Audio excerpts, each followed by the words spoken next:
Hello, good minds. Welcome to this episode. Happy to have you back. We hope you enjoy yourself and do well to follow us on our social media platforms. It's Great Minds Africa.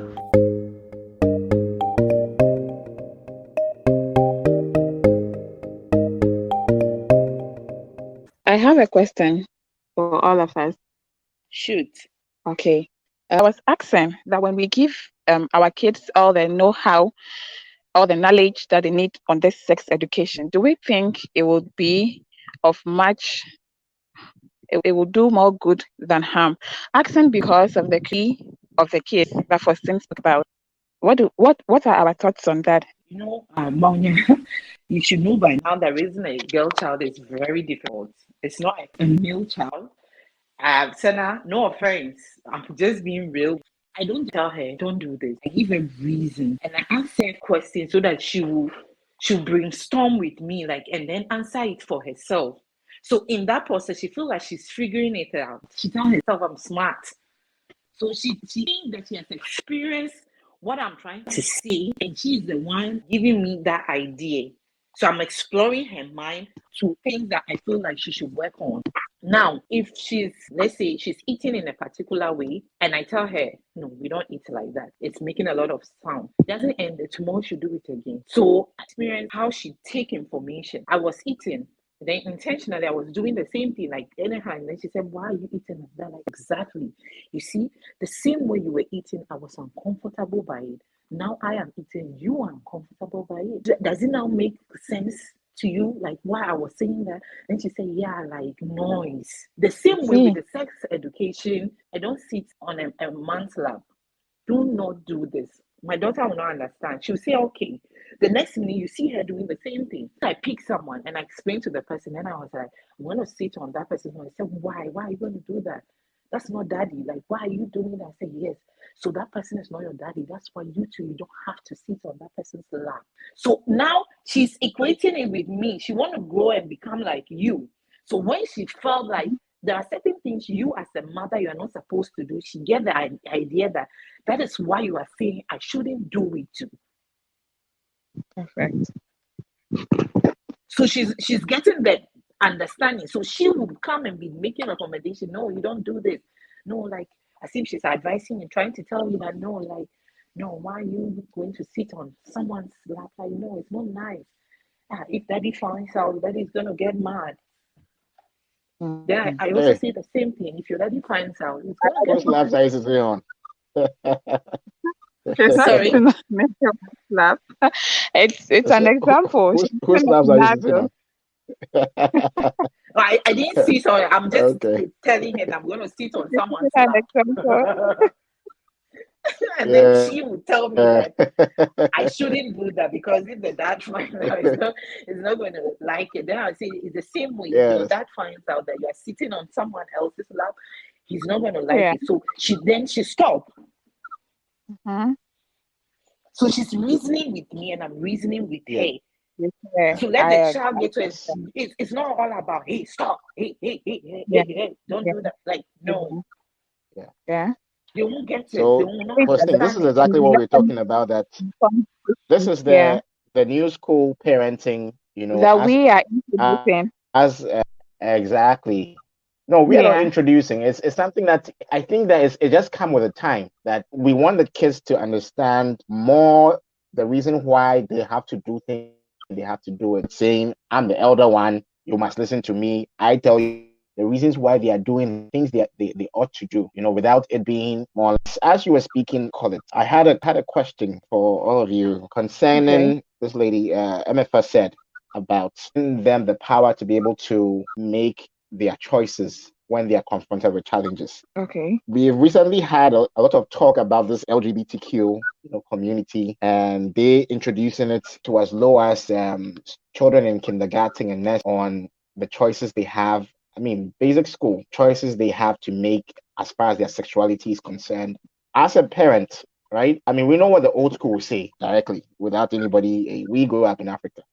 But now, as modern day parents, how do you think that really plays, because it's still information or knowledge that is being passed on to the kids, but so that they have the power to feel where we advise or they should, what they feel. Do we believe that we have to offer them this kind of information, or is it that the age is not right, or is it that they could be polluted by that? I mean, I've struggled to think through it, as to in Ghana here, that syllabi was rejected by the folks, by a lot of Ghanaians, and I think that they had to probably restructure it or something like that, But as individuals, what are your thoughts about these things, and in relation to us giving them the power to be able to, make a more informed choice when it comes to challenges they face? Okay, so two things to know from my perspective. First of all, you need to understand why you are giving ABCD information to the child. So there should be an end goal in mind.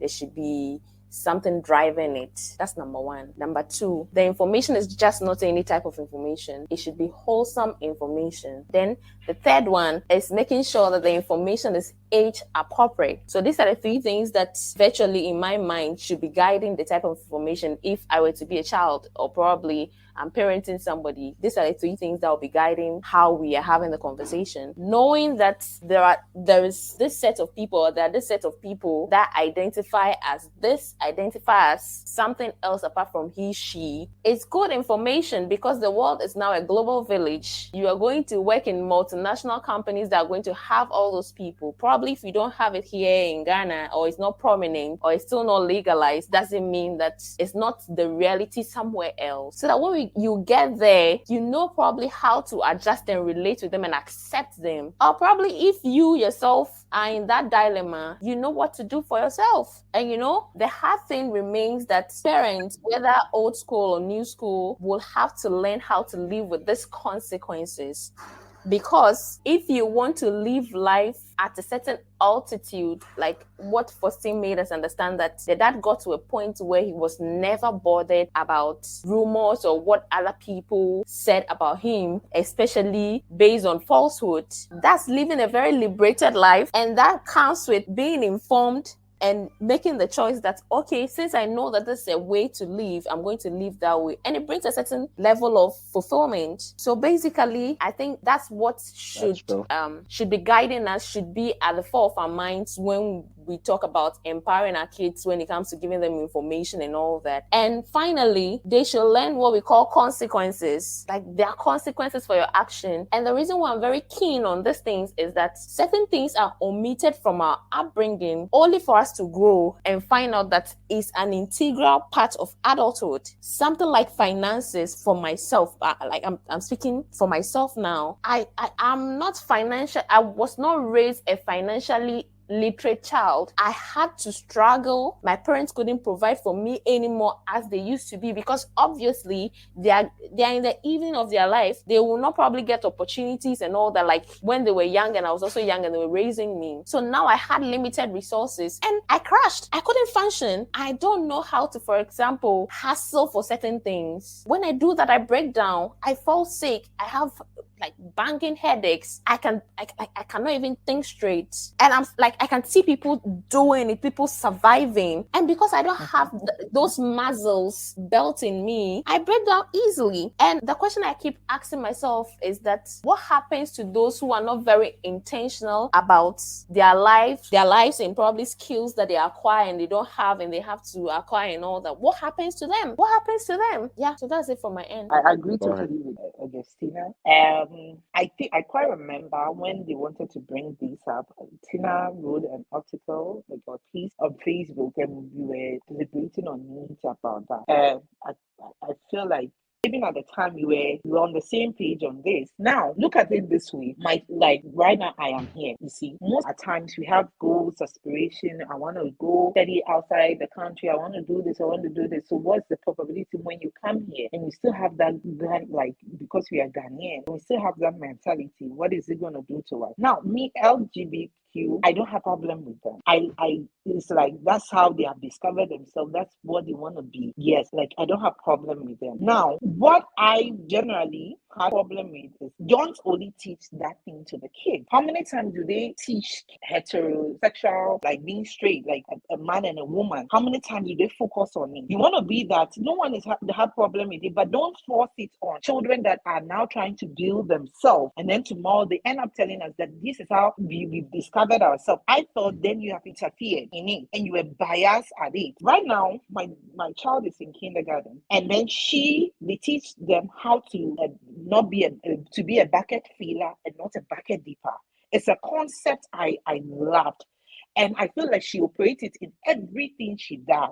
It only means that if you see this person dress in a way you feel it's odd, does it mean you should laugh at the person? Does it mean you should do something that will make the person feel bad? When you do it, that is you being a bucket dipper. And my child understands that concept. And that is all I am pleased with. So it means she knows how to relate with people with different discovery. So I don't have a problem with that if you teach the child a general concept of how to embrace people, but do not influence the child's decision, because at this kind of stages, they are fundamental stages of a child. Anything you introduce to a child is likely to stay with the child when the child grows up. So we have to be careful. So if you start telling the person, child is seeing it, this is possible. Now, as a child, let's say my daughter end up playing with girls, more girls than boys. So she feels like, oh, like it's easy to play with girls, it's easy to do. Then it just means that I've discovered myself and I'm a lesbian, like I should be doing that. No, you are influencing her decision. That is being biased to me. I want my child to discover herself, like herself, not you influencing, putting things in her mind. So I let the child grow up knowing how to accept people and how to behave properly with them, but do not influence them to become something else. I'll tell you that, like most of the Africans, they still have this mentality. They, from grade 1 going, they give you curriculum of what they are learning at school. From kindergarten, they just give you a sum up on Friday what they have learned. So you don't even know up front that this is what they are going to learn. So some of these parents, what they do is that when they know that it's that time that their kids are going to learn that, and they are not okay with it, they just take the child off school. Like that day, the child is not going to school. That is what they do. For me, I don't have a problem with that. I talk to my child every time. I speak to my child every time. I relate with her. I ask her, how does this and this makes her feel? If you see me and daddy together, like, how does it make you feel? What do you think? What's your take on it? When you are playing with this, and then does it make you? So I'm exploring her mind to see how she feels. Then when I know something else is influencing her mind, I know then this is not good. I don't like it. So I totally agree with Tina that the child should understand the whole concept of how the world is, how things have changed, how people are, and how we have different individualities and personality, and how people have identified themselves sexually. It's not bad, but do not only teach the child only one thing and then end up telling me that is people accepting, or you just want to educate people about this particular one. How about the other ones? So I mean, that is unfair. So if it's unfair to me, I have other methods of going about it. So that's my take on the question. Okay. So to add to what you and Tina have said, you've gone length to explain how we should deal with our children, explore their minds, and then know their takes on certain things. Okay, so with me, regarding the sexuality and then acceptance of who I am when I grow up, whether I'm a gay or a lesbian, I think it's still okay or perfect to have that discussion with your child. But then, like Tina said, we should time the age. So for my child, for example, at this age, it would be irrelevant. She even virtually cannot talk. But it depends on what stage or age you think you should introduce certain topics to them, especially very sensitive ones of this kind. For me, if I feel decision, or even after exploring my child's mind, the decision be the burden influence. Let me just say that to add to what Faustin said. I would have an influence because I have gone through the phases of life and I know the outcome. I am likely to predict the possible outcome of a decision that you, my child, would want to make. If I feel it wouldn't help you, I would come in as a mother and let you know A, B, and C why it wouldn't help you and why you should change it. That is where my influence will come in. I wouldn't just allow you to be open to your own decision all the time. Like I've thrown something at you, seeking to What know if how the you child think about it. And what if the child insists on sticking with their decision, what do you do then? Okay, okay. It wouldn't be in the form of, you wouldn't even see it coming that I'm trying to force this down your truth by hook or crook. You have to accept it. But you also mentioned something about consequences. Yes, I would open your mind to that to let you know. Yeah, to let you know that this is my view. This is how I see it. This is how I think you should rethink about what you want to do or the decision you're about making, because A, B, and C are the possible consequences. I would still let some of the typical African training be in me to exert that at some point. I was waiting for that. Yeah.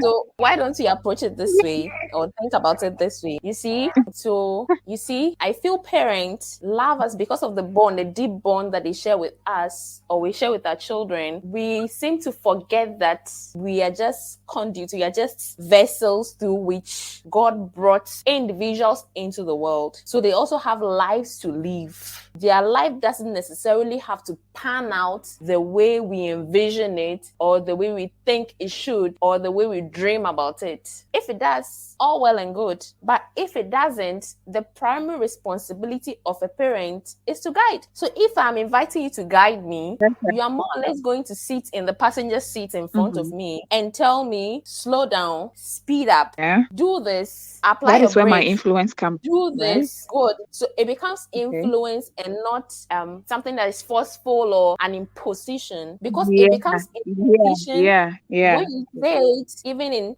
apparent form and even subtle form or whatever form, and you keep pounding it, and you never give me your support, it becomes an imposition more or less. So even if you don't tell me that, I'll disown you because of your attitude of not supporting my decision. Is, yeah, indirectly that's what you're doing. So at the end of the day, I think parents, that's how come I think parenting is like, it's one of the most demanding, taxing jobs that we can be entrusted. Probably we go and even enroll ourselves in this kind of job, because most of us go and enroll ourselves in the job of parenting, and it should be at the fore of our minds that these are consequences that come with raising a child, and we should be able I to don't live with think it. a lot of people consider that though, but it should. But still, they don't consider that. Some even marry and then they just want to have kids because they felt when you marry you have to have a kid, but they don't That's even how come. plan. Am I ready? Yeah. So I agree with you. Like they don't evaluate the consequences of Super. yeah. Super. And I think that's how come conversations like this should not stop. We should continually have them, Mhm. not because some people know it better than some people, or they know it all, but because we will be enlightened when we get to our bed. We'll think about various things that probably were not at the fore of our minds prior to having these conversations. And I keep like repeating it and hammering it that it's very important to train yourself as a parent to respect the decisions of your child. One thing I always tell my dad, for example, I tell my dad that if you have an adult child and you still have to sit in the front seat of their lives to help them run their life, you are failed. Because, per my view and my understanding and experience, I feel active parenting should end at a point. So you telling me change your dress, do this, chew this way, go and grade this person, this and that. That explicit guidance should end at a point, and I should be given the chance to run my life for you to see where are the defects. And that's where the subtle influence comes in, where you now have conversations with me. I think it would have been better this way if you had done it this way, or when I was your age I did this and this was the consequence and this and all that. So at the end of the day, we should make sure that we manage our expectations, especially as parents. We manage our expectations, especially as parents. Like, I'll say it for a third time, it's very important to manage your expectations as parents, so that when your kid wakes up one day and tells you something out of the blues, it doesn't become something of pain and something you cannot even fathom or sleep because Yeah. of that. I Lose sleep over. I think this is another key play. You're making very profound, but remain that there are certain things that whether you manage your expectations or not, you just can't wrap your head around.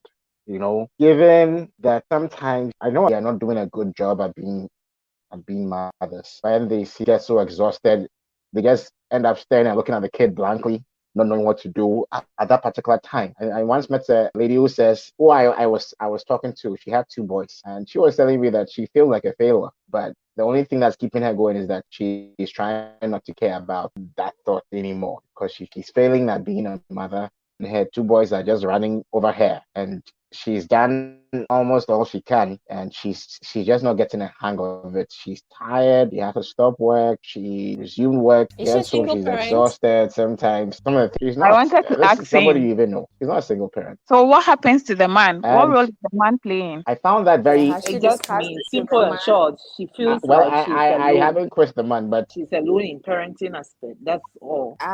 There's another layer to it. I think the other layer is also I want to empowerment. believe that So, number one, you need the support of your spouse, and number two, you also have to be empowered. No, I think the first one is you being empowered with the right skills, the right knowledge, and all that. Then your And your spouse also comes finances, in. add it. You have to add it. yeah, I was making a point to you. The point being that in terms of managing expectations, he would spend slapping his I think his eldest son or something. And it was said that it was an MTN worker in one of these sister countries in Central Africa. So why he talked about spending $15,000 on education just so that he can have the best of the best. And here the son comes pulling out F F F F F F. But why is he spending all this money? And he's so frustrated. Is he's giving his son everything? That's insane. How do you? I mean, we some because these kind of monies could have been investments that would have yielded him much more profits. You understand? And here he is, probably, giving the largest chunk of his income in the year for going all projects and personal things that he needs to do, vacations and whatnot, just to education. How do you expect a man like this, expecting that it would yield me a positive outcome? If I wasn't expecting a positive outcome, then I would have sent you to making. Hello? I would have sent you to a standard school. So if I'm spending this much, I expect to get results that would justify the amount of money I'm spending. If I provide you with a laptop to make life easier in terms of doing assignments, provide you with internet, provide you with exposure to go and do trainings and whatnot with foreign students and all this, a certain outcome at that. I don't know if you get the point I'm making. That's It'll be that's very all well and difficult good. to say Let me chip this in. You yes. said you I hope you you get the point I'm making to you. perfectly. You mentioned the fact that like he virtually gave the child all the child needed. The question that pops up in my mind is that what the child really needs? Has like he sat down to assess the real need of that child? That's number one. Has he sat down to assess and know the type of child that he has even brought forth? That's number two. And is he channeling his money, energy, and whatever into providing that type of need for the child? We should know that we have different types of abilities, talents, and skills. It's not everybody that will do well in the conventional classroom. That's where intentional parenting That's true. comes in, and that's where the hard work. I see it to be a lot of work.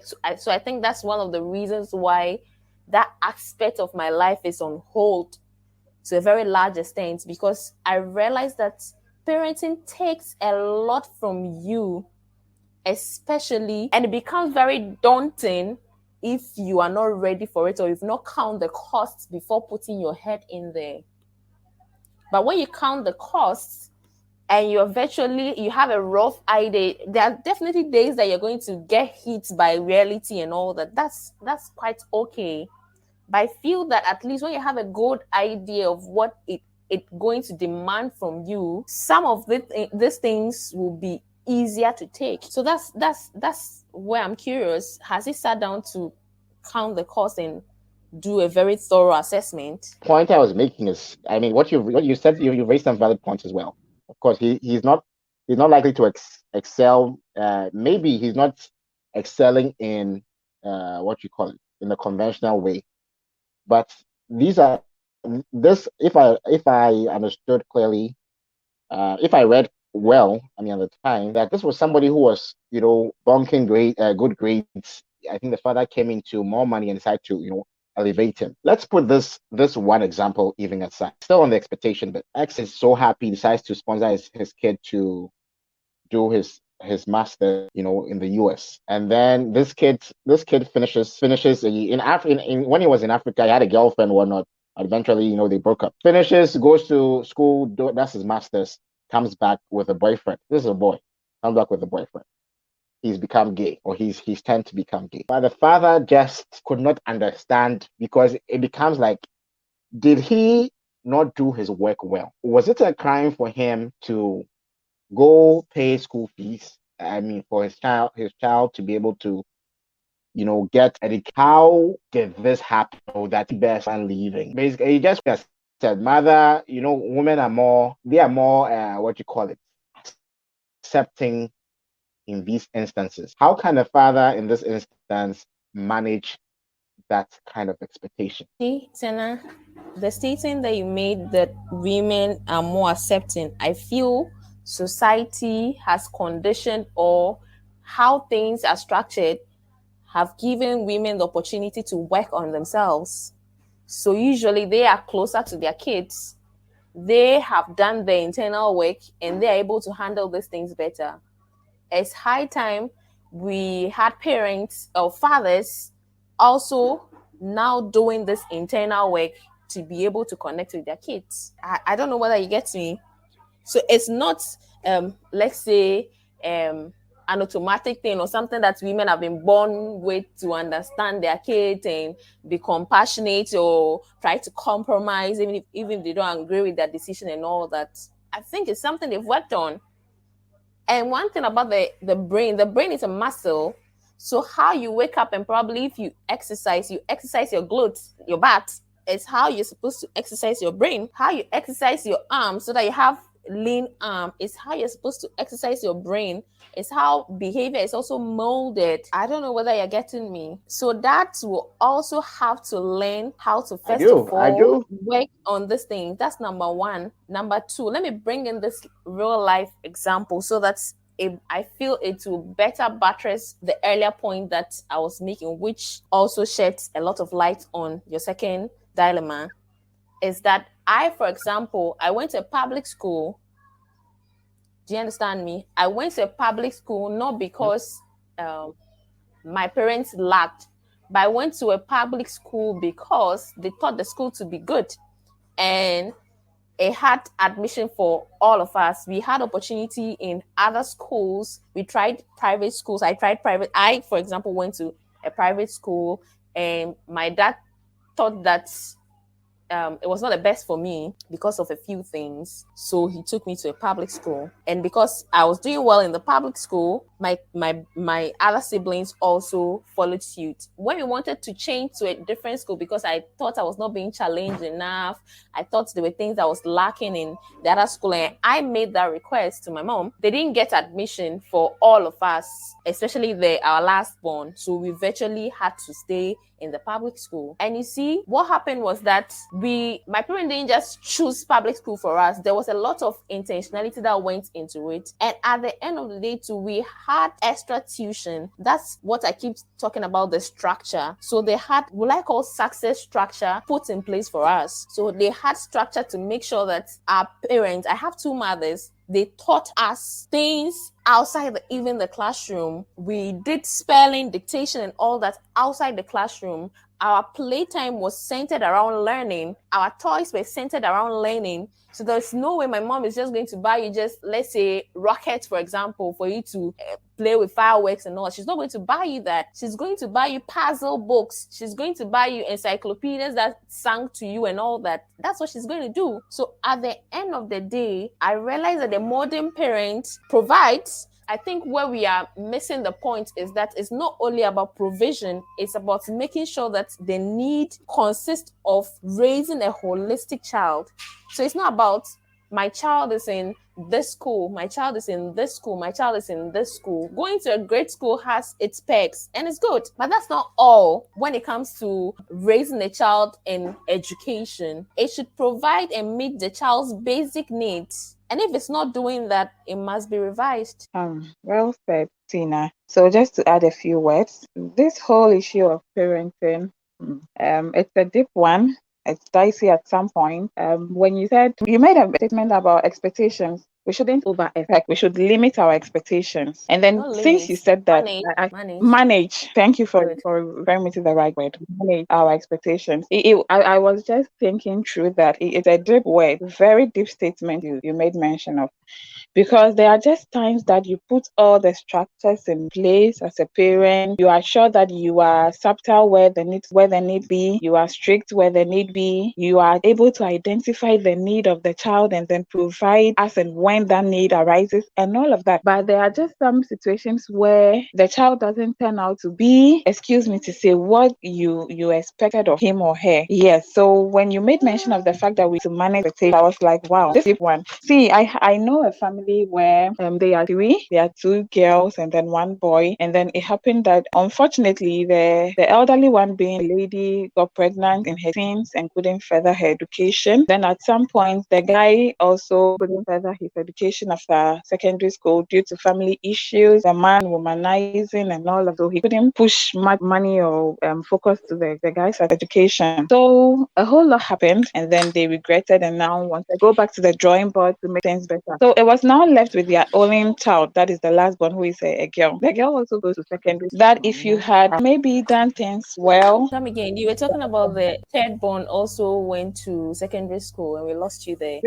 Okay, so the third born also went to secondary school and she also got pregnant. So she couldn't complete her high school education. So the point I was making was that at some point the parents realized they were off. They didn't do what is expected of them, like giving the kids the first, second one, maybe that coaching, the financial assistance and all of that. So they realized they are wrong and they were ready to correct it with the third one. That's why I say parents in life have to learn how to give ourselves grace. Yeah, humanity is not perfect. That's not how we've been designed. So, for example, something in Turkey, earthquake in Turkey, unfortunate incidents in Turkey, for example, should open our eyes to the fact that the world's design is with ups and downs, just like how we have morning, daylight, night, darkness. It applies to even parenting, for example. There are parents that probably will have done everything by the books and still things will turn haywire. Extend grace to yourself. See,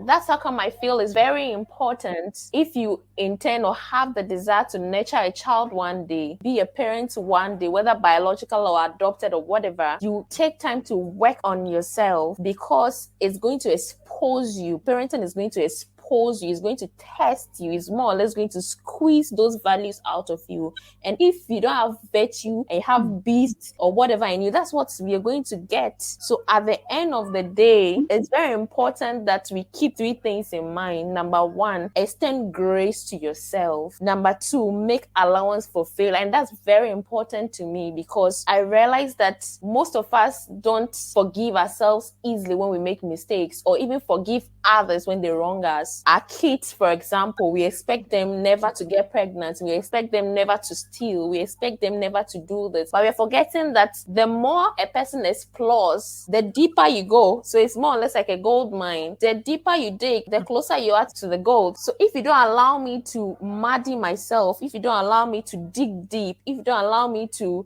take that risk, how am I going to discover the refined version of me? So at the end of the day, if we want the child to always behave in a certain way, we are going to get substandard human beings that have no balls, substandard human beings that don't have minds of their own, substandard human beings that have not found excellence, substandard human beings that are not living at their optimum, substandard human beings that are not living their potentials, because these things are what come with living life at your optimum as a great mind, I know it's not easy, but as I keep hounding, I keep saying, it all takes practice, knowledge, and even finding the right circle. So it brings me back to Sene's ordeal with a friend where she's finding it challenging and all that. You see, one good thing is that she can feel that there's something wrong. She has come to the realization that there's something wrong. I have a few questions. The first one is that what is she using to come to that conclusion? What data point? Is it probably because the child can't speak eloquent English at 6? Or what exactly? I call some things the tangible and some things the intangibles. The tangible, for example, is what manners are your kid learning when they go to school? Are they developing at age appropriate rates? And all that. So if at the end of the day you do this diagnostic test, if you do all this diagnostic analysis and conversation with self, the first point to start from, yes, it's to cry, but the weeping stage must end. And that's where you know that you need to put in work. It's not going to be easy, but if you envision to raise a certain caliber of children, you need to put in a certain caliber of work. It doesn't come easy. And most importantly, to find help. Find yourself in groups that help you. Find yourself, make friends with parents that you see are getting it right. How are they getting it right? And most importantly, we should know that right and wrong most of the time is very subjective. So if you know in your heart of hearts that my child is on track, extend yourself grace. Yeah, I I think agree. it's you rightly said Giving ourselves uh, some grace. a lot. Yes, it's key. You give yourself some leeway that, of course, you'll make mistakes. Of course, you won't get it 100%. There are some other forces that come into play and have a part to play. The society will have a part to play. Institutions will also have a part to play. So it would be unwise for any parent to blame themselves entirely. And they even though they are the biggest stakeholders in the child's upbringing, and as such, they usually would take a lot of responsibility when anything happens. They indeed must give themselves leeway.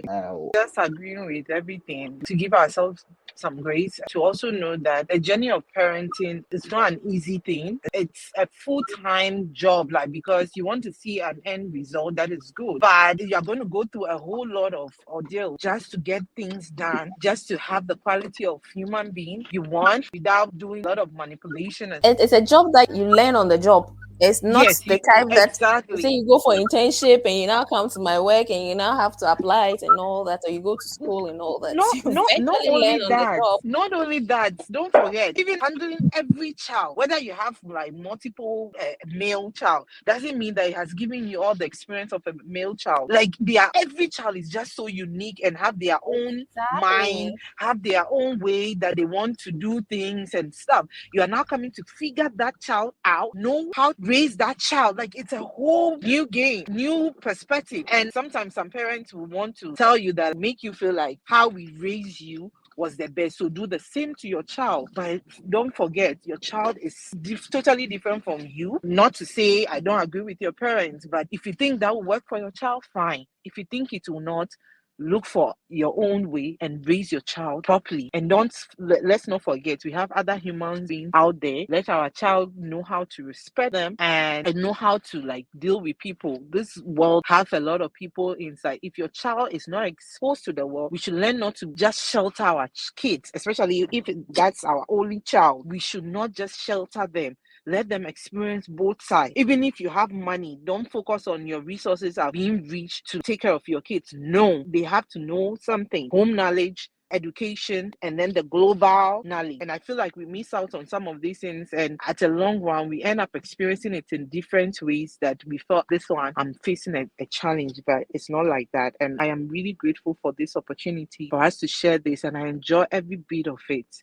And I acknowledge each and every one of you. I feel, me being a mother, I happen to learn from you each day, and it's a great honor. Such a high note to end today's conversation on how we were parented versus how we are parenting. All too soon, we've come to the end of this episode. The conversation continues on our next episode. Kindly do well to take a listen, and let's keep the conversation going on our social media platforms. It is Great Minds Africa. Remember, you were born great, so thrive.